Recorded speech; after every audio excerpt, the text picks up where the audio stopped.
Mucho gusto, yo soy la doctora María Alejandra Blanco, yo soy residente de primer año del Seguro Social de la Residencia de Cirugía General. El tema que vamos a hablar el día de hoy es la determinación del perfil de coagulación en pacientes post-trauma en Guatemala. Este es un análisis de la viscoelasticidad sanguínea en pacientes que sufrieron diferentes lesiones de trauma.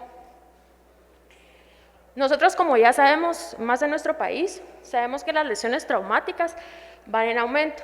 Actualmente en la ciudad de Guatemala, pues tenemos una alta mortalidad en pacientes que han sufrido algún tipo de accidente, alguna herida por arma de fuego, alguna lesión que haga que el paciente pues tenga una alta pérdida sanguínea.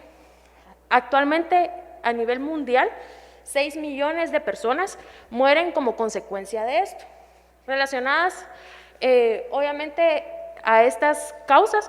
El 40% de las muertes son relacionadas por pérdidas sanguíneas.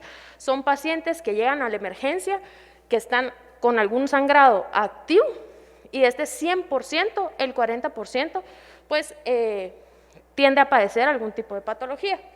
Esto lo que genera es de que es una de las causas en las cuales nosotras podemos trabajar para prevenir la muerte de estos pacientes. Como ya sabemos nosotros, pues una hemorragia inducida por el trauma es algo que nosotros podemos prevenir.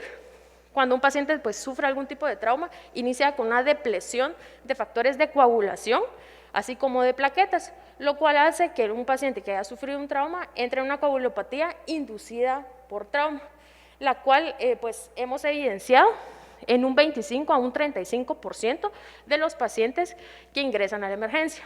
Esto implica que el 100% de los pacientes que están llegando a nuestras emergencias, un 25 o un 35% ya está presentando algún tipo de anomalía. La coagulopatía ha sido asociada hasta un 50% de las muertes por pérdidas sanguíneas.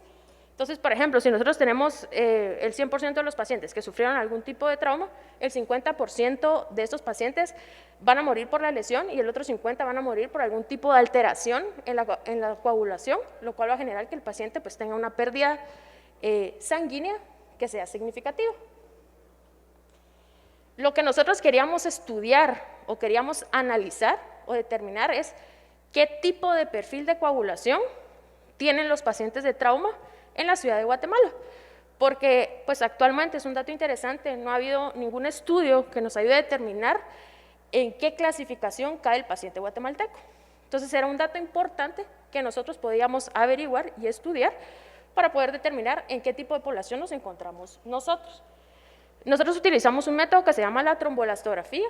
Actualmente pues es un método que está presente en Guatemala aproximadamente desde el 2015. Este es un método que nos ayuda a estudiar la viscoelasticidad del coágulo. Nos muestra sus características, sus diferentes pues, propiedades, que nos indica a nosotros en qué estado se encuentra el paciente. Lo más importante de nosotros, como ya les había dicho, era poder describir los diferentes perfiles de coagulación en los pacientes que sufrieron algún tipo de trauma en el Hospital General de Accidentes del Instituto Guatemalteco del Seguro Social. Nosotros pues utilizamos pues los pacientes utilizamos pacientes masculinos y femeninos que sufrieron algún tipo de trauma, que ingresaron al hospital. Estos pacientes pues tuvieron que haber sobrevivido más de 24 horas y se les tuvo que haber realizado una tromboelastografía. Nuestro estudio pues es un estudio retrospectivo descriptivo y lo que nosotros nos basamos, como ya les había explicado, es en el tromboelastógrafo. El tromboelastógrafo va generando un tipo de gráfica porque va midiendo la fuerza del coágulo y esto nos va a dar diferentes valores que nos van a poder ayudar a nosotros a clasificar el paciente en los diferentes tipos de perfil de coagulación. Esto nos va a ayudar posteriormente porque dependiendo del perfil en el que se encuentre el paciente, podemos dirigir nosotros la terapia transfusional de manera más óptima para el paciente. Las variables de interés que fueron también incluidas fue la mortalidad, qué tanto estos pacientes a los que se les realizó el tromboelastograma pues fallecieron, si tuvieron o no necesitaron pues una unidad de cuidados de terapia intensiva, la estancia hospitalaria, qué tanto tiempo pasaron hospitalizados los pacientes y la terapia transfusional. ¿A qué me refiero por esto? Es qué tanto qué tantos productos de sangre o de hemoderivados fueron administrados a este paciente y qué tipo de hemoderivados fueron administrados en cada paciente. Esto es de suma importancia porque nosotros actualmente en las emergencias iniciamos estos protocolos de transfusión por criterio nuestro. Nosotros vemos cómo está el paciente, iniciamos a transfundir. Sin embargo, pues con estas descripciones nosotros podemos dirigir la terapia y utilizar de mejor manera los recursos hospitalarios para que el paciente pues sea transfundido con lo que necesita. Los resultados, pues nuestro resultado la verdad es que agarramos una población de 384 pacientes. Como nosotros ya sabemos, es mucho más común los pacientes de trauma pues que sean masculinos y que sean de una edad joven. Esa es la tendencia que nosotros tenemos en Guatemala. Obviamente nosotros también tuvimos pacientes femeninas que sufrieron algún tipo de trauma y lo más importante pues es que la edad iba en una media aproximadamente de 50 años. De todo esto que nosotros logramos observar, observamos que de este 100% de pacientes, un 70% ingresó a la emergencia con alguna alteración en la coagulación de entrada, sin importar cuál sea, el 70% ya venía con una alteración a ese nivel. Eso nos implica que desde el inicio el paciente pudo haber sido manejado, ya sea por las unidades de los primeros, pues los auxiliares, los bomberos, en donde nosotros podríamos haber utilizado diferentes medidas para evitar que esto sucediera. Nuestros resultados, pues el perfil de coagulación logramos dividirlos en hemorrágico, que es el perfil más común, en el que nosotros tuvimos un 52%. Como dato interesante, de este 100%, pues un 28% de los pacientes cayeron con un perfil de coagulación normal, no tuvieron alguna alteración en la coagulación, y un 20% pues presentó un perfil de coagulación hipocoagulable. No cabe resaltar que existen otros dos perfiles de los cuales pues también hay una incidencia, que es el hipercoagulable, que es pues un dato curioso porque nosotros estamos hablando de algún tipo de alteración en la coagulación, sin embargo el paciente se puede presentar con una hipercoagulabilidad y un estado fibrinolítico.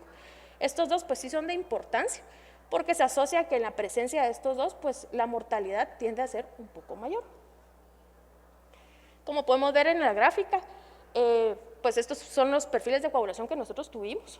Como dato interesante, en la gráfica del perfil hipocoagulable, podemos observar que del 100%, un 50% de esos pacientes sobrevivió y casi un 50% de estos pacientes falleció.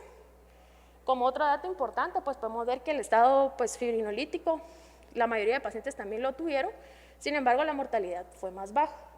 Quiero que observen la gráfica donde dice el estado de coagulación normal, porque si se dan cuenta, estos pacientes y de igual manera fallecieron a pesar de no tener en ese momento una alteración de la coagulación. Sin embargo, esto no los descarta de que el paciente no haya padecido posteriormente alguna alteración por la cual el paciente falleció. La terapia transfusional utilizada, pues nos dimos cuenta que lo mayor que nosotros transfundimos en el Seguro Social pues son el paquete globular, seguido por el plasma y seguido por las plaquetas.